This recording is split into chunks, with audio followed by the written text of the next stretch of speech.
All right, you guys, welcome back to another episode of Car Talk. I'm your host, Big Mike, right here with Ryan Bossery from Riotwire. And today we're going to talk about the Electrify Expo. If you guys were following both Ryan and I on Instagram, you would have seen the posts and the stories. This is a show that's literally just about the EV scene and everything from show cars, vendors. Dude, the scooter bike scene is wild. Okay, we're going to get into it.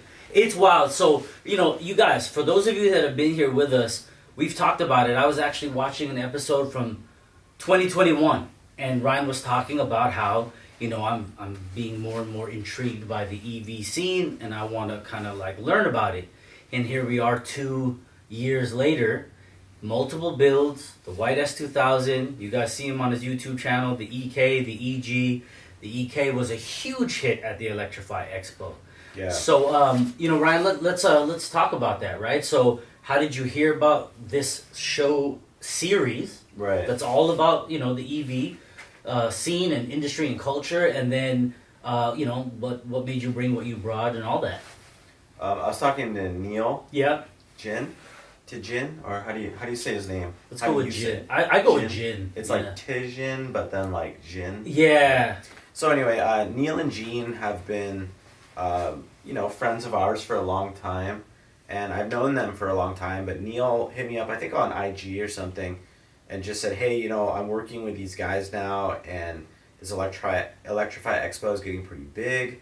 And I also heard that Lawson Molika from AEM, or formerly AEM, is also working there and running a lot of the logistics and I think a lot of the vendor stuff. Okay. So Lawson mentioned it to me. Neil actually pushed it on me, hey, will you bring your S2000? And I'm like, well, it's all tore apart right now. I changing the wheels, exterior pieces, motor was back in when he asked me, but interior was out. I was mid trying to do a very different vibe with the car. And I was like, yeah, I think I can get it back together and get it up and running on the AEM properly and all this by then. Mm-hmm. And so I really jumped into it and got it going.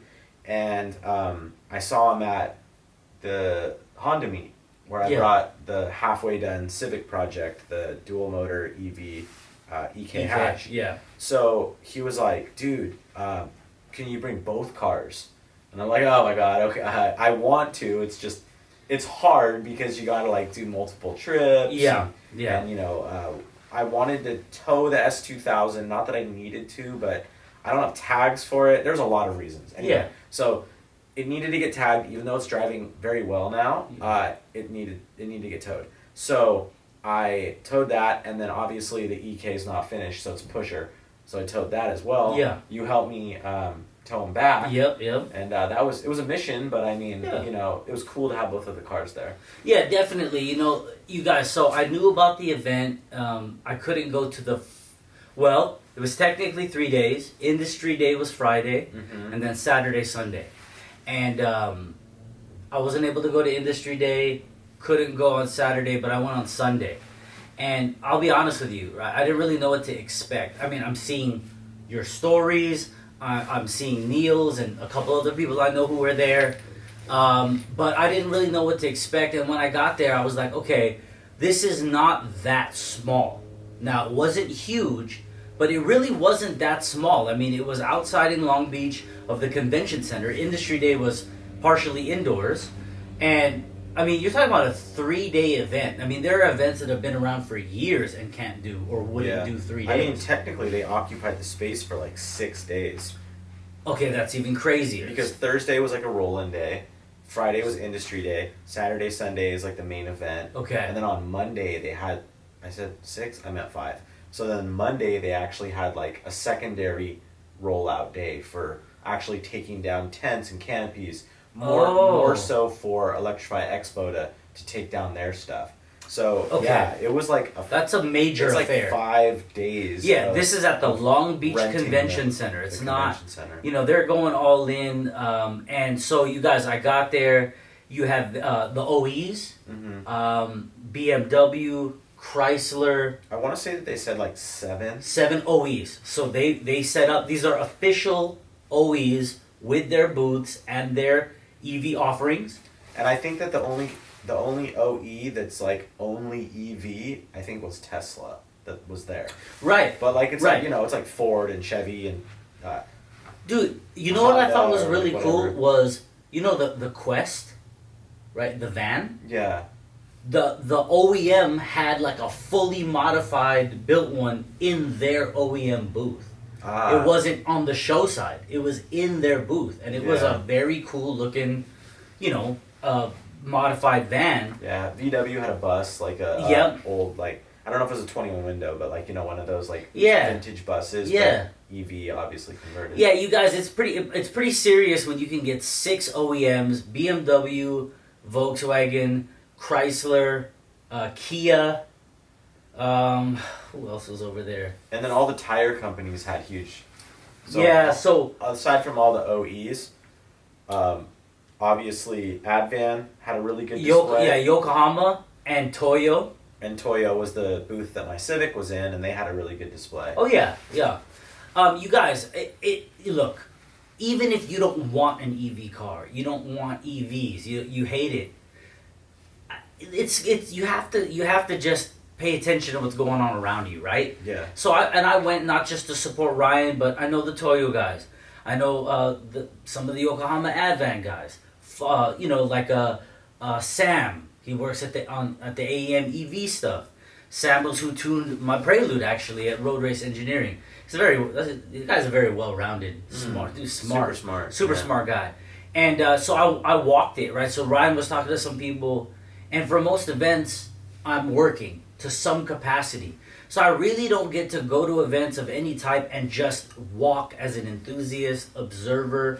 And I was able to do that a couple times, a few good laps. Ran into a couple of the guys who are like auto fashion homies with like really dope Teslas. Talked to them, talked to a bunch of people I didn't know I knew were going to be there. And I was just appreciating the event as an event, right? Forget that it's the Electrify Expo. Just as an event of what the founder, Neil, and, you know, all creative parties involved. Mm-hmm. But, you know, Ryan's EK is, you know, you guys have seen it on his IG, on his channel. It's in pieces at the present moment. They still asked him to bring it. And it's sitting next to, BZ's, like, matte black, white and gray, colorwayed, The Moby Dick one. the one with the Kaiser arrow. Yeah. What is his nickname for that, Porsche? I think it's called Moby Dick. You weren't joking. No, I think That's what they call it? I believe that's what BC nicknamed. I didn't know that. Anyway, so it's, But it's a flat black gray. Dude, and it is a very visually appealing vehicle, right? It's pretty fucking cool to look at. And then there was a Tesla on the far end, and then another Porsche. What body was that? 356. The 356. And then Ryan has this, you know, Honda Civic EK that's chopped up With a silver fender. with one silver fender, and everyone said, like, I got there and they were like, dude, Big Mike, Ryan's EK is killing it as far as attention and questions and all this stuff. And I was like, really? It's next to this super elongated, you know, BZ Porsche, and then a 356 and all this stuff. But I'm like, what the hell? And then, you know, I'm just hearing them talk to Ryan and be like, question after question.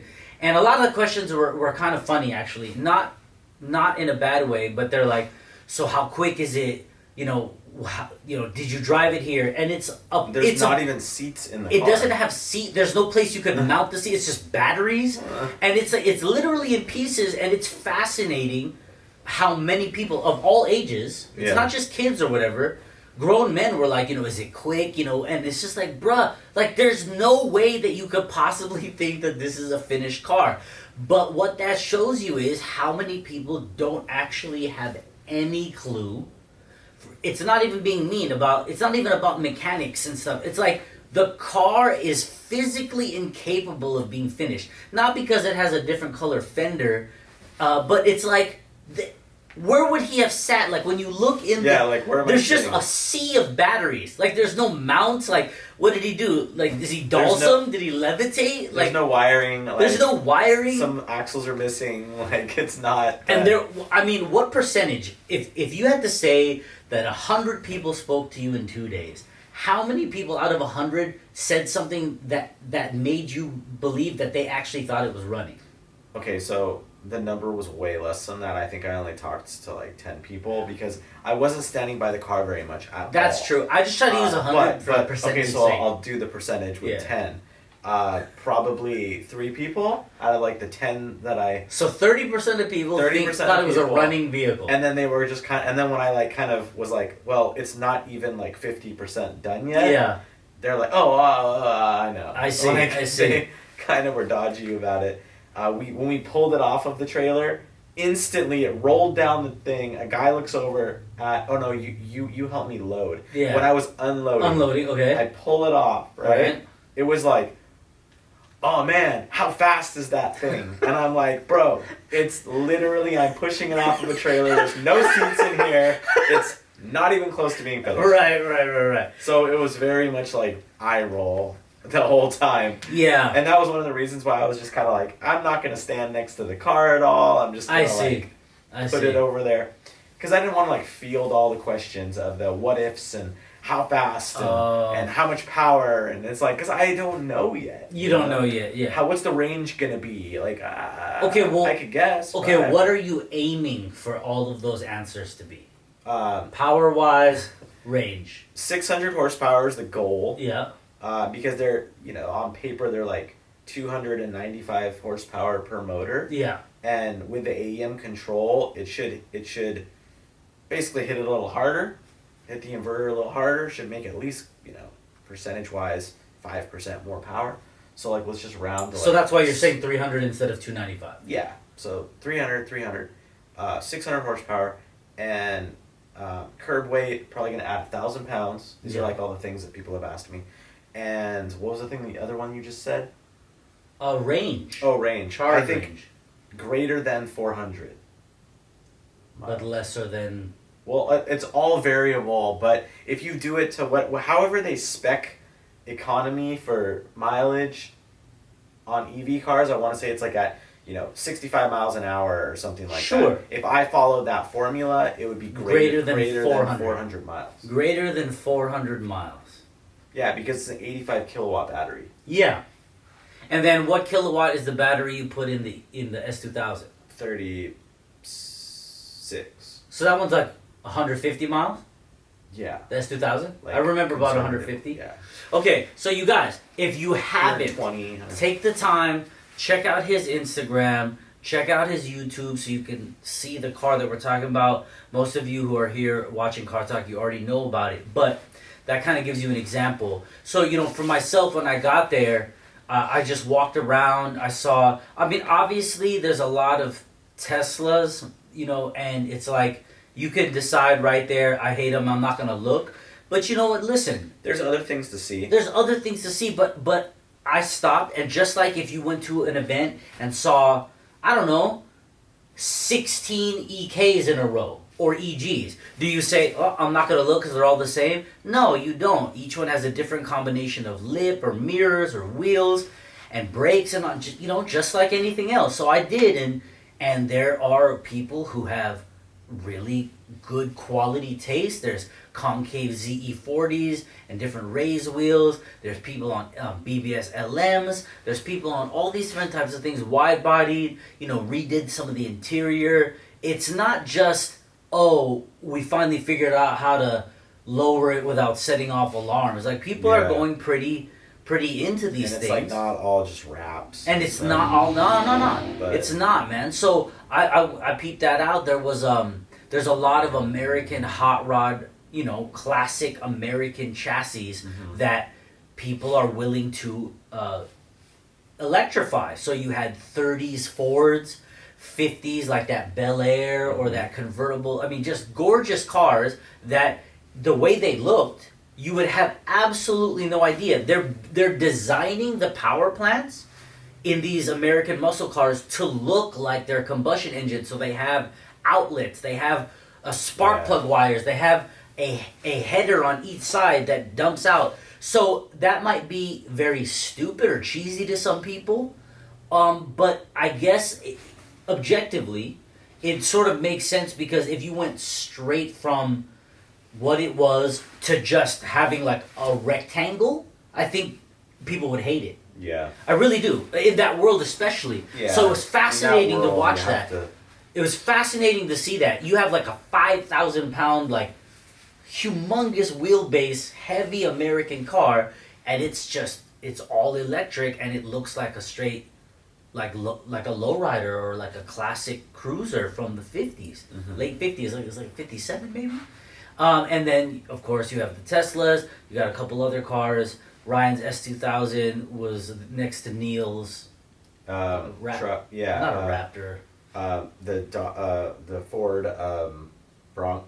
Is it a Bronco? Yeah, and then what is it, Mustang Mach-E. Okay, so there you go. You got a Mustang Mach-E, you have Fords, you have Honda converted, you have... Oh, it's a Lightning, not a Bronco. A Lightning? Okay. Sorry. And you have Chevys, you have... Dude, everything, you guys. And then, like I mentioned earlier, the scooter and bike side, the e-scooter and e-bike side is wild. There was maybe 40 different companies. With 10 by 10s. I didn't really even 10 by 20s. go over there, but it was just all these electric bikes. Of various calibers, like sizing, style, rugged, sleek, futuristic, 2-wheel, 4-wheel, and you could just go and ride them all. Yeah, so that's get on them and ride them. That's the interesting part about this expo, that Neil was telling me about this, but I didn't really understand how it would be. Yeah. But literally you go there and you're at the car show area, let's say. Yeah. And there's people just riding all around you. And these are bikes you just grab and you could just take wherever you want. Yeah. And then you know how there's this massive lake at Long Beach, by the convention center, there's that giant lake. Yeah. You could just drive it all along the bike path. They had this set up so you could actively... You're not getting on it and then okay, go go there and come back. Circle. No, you could go. There were people... It's it was like the Jetsons, but just we're not in the air. Yeah, the people are just around you. And you could just take crazy. You could drive it downtown probably if you wanted to. It was crazy. You just do whatever you want. And you just use all these different bikes, electric skateboards, like I said, 1-wheel, 2-wheel, 3-wheel, anything you could think of. And they even had dirt jumps. Mm-hmm. So there was a whole... There's this pathway you could go inside the parking lot. Yeah, inside the parking lot area, they literally had a circle dirt jump course. Yeah. And I mean, I would never do that. But they had dirt motorcycles, right? Yeah. And people were hitting these double jumps and berms and stuff. Yeah. I mean, that sounds like a liability to me, but pretty cool that they did it. It was honestly a really cool experience because what it shows you is that not only is it the future, it's the present. It's already the present, guys. It is what it is. When you have American muscle heads that are into big 5-liter, massive displacement, torquey, power plants that came from this golden era, they're like Americana of these decades of cars, and these people have already converted, both literally and figuratively, these very, very valuable chassis. These are not inexpensive chassis at all. Yeah. And they did the EV route. There's people who are embracing it, and this show series, they have numerous stops. I think 6?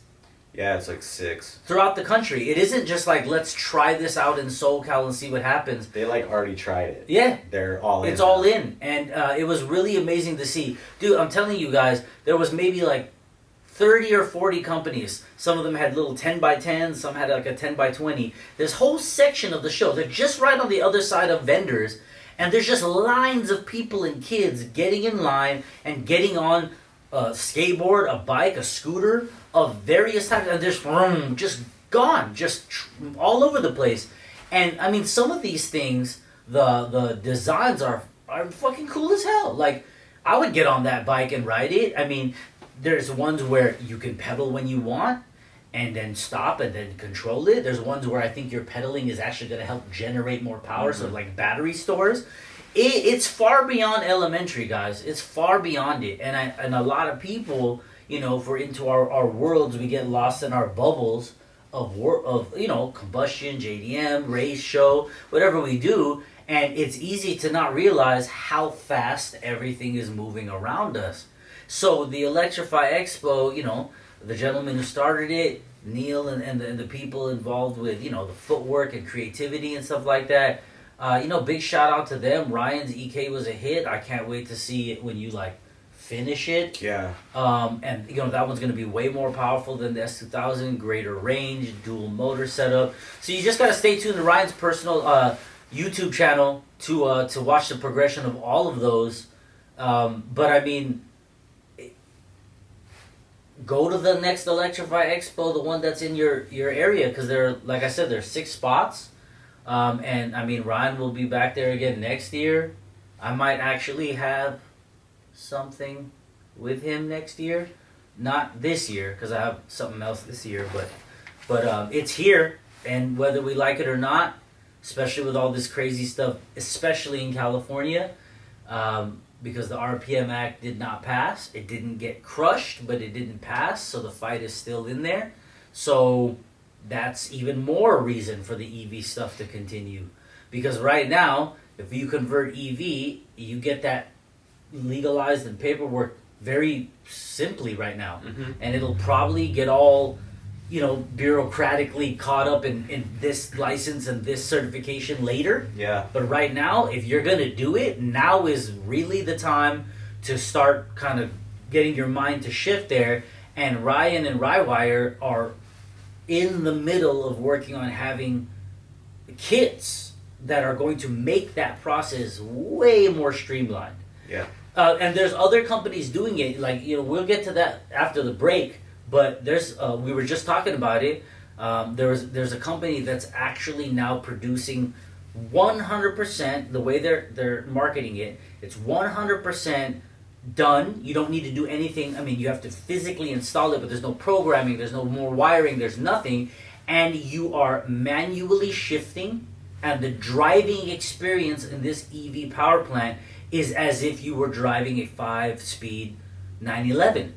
It's fascinating the way they're doing the programming. You can even install it with the clutch pedal, but it's EV. So when we come back from the break, we'll get into that, okay? See you in a minute.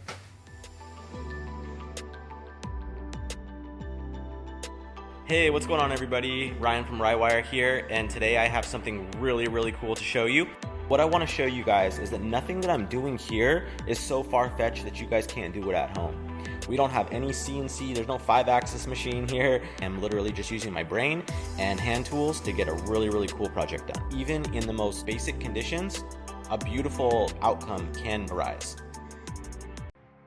Think Bigger podcast. This is a branch of the Think Bigger project that is a brand and a movement and an ideology that was created to better the community and the culture around it. How you behave in your relationships, how you build a car, how you do anything comes from the way that you think.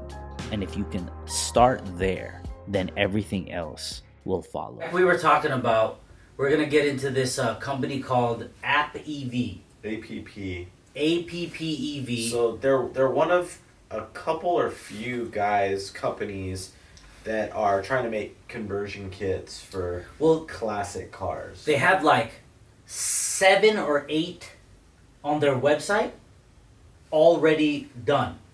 911, a 60s 911, 68, a couple of Fords, and just it was very interesting when I started learning about them, and I reached out to Ryan about it. So they're making these packages that are going to, I think, be a very, very interesting merging that I think might be the pathway that it needs to kind of ease people into it. Maybe not. I think other people like you jumping straight into it. Maybe other people will say, hold on, I get to shift still. And I think that might be the bridge where they're like, all right, well, I guess I'll drive it. And then maybe once they drive it, they're like, wait a minute, this is torquey and powerful and quiet. well, there's audio files that will make you feel like you're driving it. Sounds weird, right? But this is the world that we're in. So, from what you've read and learned about APP, App EV, and others, what do you feel about it? I've been to Washington, and I've been to their facility. Okay, yeah. And so I was part of the development of that I almost said S2000. 911. The 911 that they have is a G body that they're using for their development, the black one. And I helped them with selection of components is one of the things. They also had a lot of stuff that they've already like picked out on their own. But I kind of came in towards maybe like midway through, and I helped them develop the electronics package, but also the wiring loom for the kits. Okay. So we're still in development with it technically, but we have 2 running packages and a running vehicle. Yeah. And yeah, it's basically a full system shipped in a box, and they're known for their carbon fiber. They're very good at making. They do like all these like Lamborghini carbon hoods and like a lot of high end, a lot of motorsport private label stuff. So their carbon chamber or whatever those big carbon like tunnels. Yeah. It's wild. It's like they have a massive room with this giant carbon. I don't remember what the wording is right now, but you guys are probably like, it's called this, and I'm like being ignorant. Anyway, but it's like a massive thing that you infuse the carbon in the back. Autoclave? Autoclave, thank you. There you go, that's the word. There you go. Okay, So they have a massive autoclave. They do carbon, like that's their number one, like okay. kind of where they started. And then they started getting into this EV thing. Okay, they have a battery source overseas that they bring in all their batteries from for all their kits. They work with Cascadia, which is an inverter motor company, huge, massive company. It's going to be probably one of the leaders in the aftermarket inverter and motor and accessory market. Yeah. Okay. So it's like your aftermarket motors, essentially. I think we've talked about Cascadia a couple times before. That's a bit on the higher end side of things, right? It's pricey. Yeah. So the lower end, if you will, is going to be recycling parts. Yes. So these other companies that are not APP, for example, I know BC's doing it. There's a local one in Huntington Beach called Electric GT. Okay. Oh, yeah. And a few others. And they're creating packages for 911s as well. Like 911 seems to be like the number one like electrified car platform. Fascinating. For whatever reason. Also Volkswagen like buses and bugs. Okay. But those are normally not as much used with like the higher end recycled stuff. Like Tesla's a perfect example because Tesla is a highly powered small unit with all accessories in one package. Okay. If that makes sense. So that's why it's probably the most popular right now for aftermarket on the used parts end. Okay. Cascadia is probably the most sought after, highest end of your typical your resources. You could just go on their website and buy it for brand new items. They're very pricey though. So you're looking at a 230 horsepower motor with inverter package.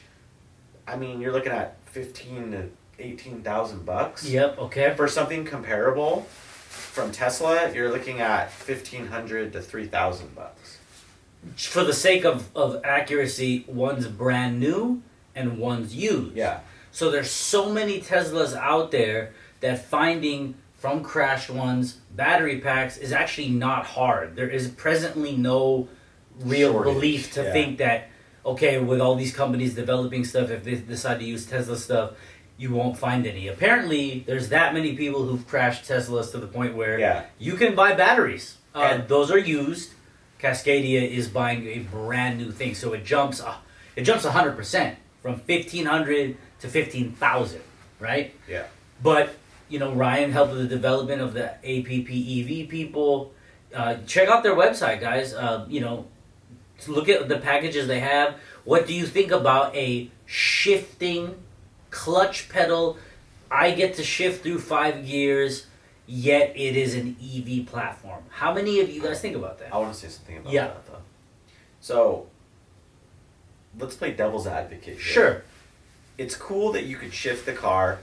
It's pretty amazing that you could actually maybe like stall the car. Yeah. And you have a clutch that's like doing all the things that a internal combustion engine will be doing. On the flip side, the reality of it is that those gears are actually like, think about it this way. If you have a single speed transmission and an electric motor connected to it, like let's just say a Tesla, because that's easy to understand. Okay. There's an inverter, a motor, and a gearbox. It's a single speed. When you hit the gas, your torque curve is going to literally jump from not 1,000 RPMs, but at 1 RPM, it'll jump to peak power. Yes. And then it'll maintain that power. Yes. And then it'll start to dwindle off. Yes. Okay? If you have a shifting vehicle, let's say that you can have this much power potential. Let's say it's 300 horsepower to just keep it like really easy. 300 horsepower, and then you're trying to prolong that, right? If you have a shifted vehicle, if you're shifting, and like let's say the APP for example, you're not going to be getting 300 horsepower right in the first. No, yeah, because gear. you'll launch yourself into a tree. Well, yeah, it's also there's a gear reduction between what gear you're in. Yeah. So technically you have the feel, but if you're looking for power, peak power, then what you would do is you would ramp in your power with your tuning of your like AEM, for example, or whatever management system you're using to control your motor. And you'd use your accelerator pedal or you'd use a torque curve and you would ramp in power that's usable. Yes. Versus like shifting through the gears. Yes. So a single speed transmission is actually ideal for an EV vehicle up to like, let's call it 150 miles an hour or something like that, because you don't need to shift. And as we know, it's actually slower when you're shifting. Well, for sure. But it gives driver feedback. So it's kind of like, what do you want, you know? And APP, for example, says, well, we want it to feel like a Porsche. And that's why they use this multi-speed, 5-speed gearbox. And, you know, the fact that they're trying to make it where it's like, oh, you could stall it technically with a clutch. They really want it to be a substitute for internal combustion.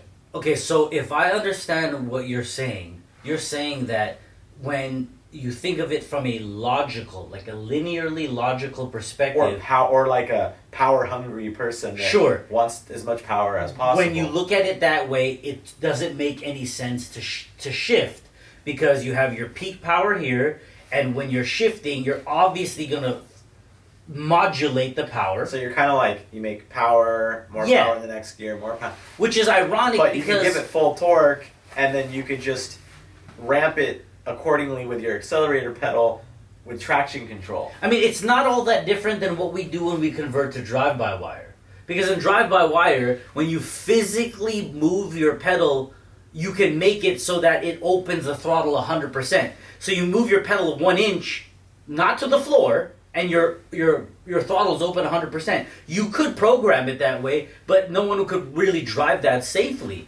But in this case, I get what you're saying, right? But at the same time, if somebody wants a driving experience in which they are shifting their car, it's a perfect solution. Then they're not, ironically, the peak power is no longer important. It's the driving experience, right? Yeah. So this company deciding to go all in to mimic or emulate the original combustion engine driving experience, but with an EV platform, it's extremely fascinating to me. And I feel like, just from a very third party kind of observational standpoint, I think that if someone rolled up in a 911 to a Cars and Coffee, and you can see, like physically see and hear the shifting of it, but you can tell something's different, or the sound of it, and you realize that, you know, they pop the hood, or the frunk, or whatever kind of car you're in, and you're like, oh wait, this is EV, but I heard you shifting. I think that alone is going to break open a couple of like walls of hesitancy in your layman or your average Yeah. consumer. I totally agree with you. What do you guys think? I totally agree with you. But for me, I would never do that. Okay, and so if you There's look no at there's no need at all to have multi-speeds. It's like the guy with this EG that did the Civic. yeah, You saw the video of him. He's shifting it. Yeah. With a sequential transmission. All that tells me in my mind is you added a bunch of weight for no reason in that gearbox. There's no reason to have a K-Series transmission hooked up to an electric motor, in my opinion. This is just my opinion. You guys might think differently. I think there's no point. I don't want to shift an electric car. what do you guys think? I quote unquote, I don't want to shift an electric car. Why do I feel like there's some of you who are going to be like, yeah, I mean, if it's EV, then I just want to go. And I think some of you are like, no, if I were to ever get an electric car, Right. I would want Over to my shift dead it. body, I want to at least be able to shift I would. it. I get it, but I would never shift an electric car. If I were to ever have an EV car, I would want to be able to shift. I feel like there's Yeah. almost these two things. What do you guys think? Let us know. Check out, like I said, check out Ryan's personal Instagram. You can see the EK we're talking about. You can see the S2000 we're talking about. on the flip side, Yeah. my GT3, I would never want that electric, and I would never want it automatic. Okay. So, like, you see what I'm getting at? Like, this is like my Okay, thought process. It's like, Ryan's I want to GT3 shift, I want to go in the canyons, and I want to drive a car. Okay. You drive that car. The 911. Let's be the What? people. Hold on. The 911 that the APP EV people have created is not the same 911. No. That's a 911 GT3 RS. It's a 997. Theirs is a G body. It's 80s. 80s, It's 30 83, years older. 86 or something. Yeah. That's not the same 911, but of course, who would want a GT3 RS to be automatic and EV? I wouldn't. No one. I don't see any reason to do that. But what do you guys think? Do you say to yourself, I am actually sort of interested as to what the driving experience would be like shifting 5-6 speeds with an EV power plant, or if I'm going to do an EV futuristic power plant, I don't want to be dealing with that. I just want to be able to feel all the power and just push down and just go like they do in the Plaids and all these other ones, you know. So what do you guys think? Let us know on this channel, Ryan's, my channel, our Instagrams, all that, and we appreciate you being here, and we'll see you soon on another episode of Car Talk.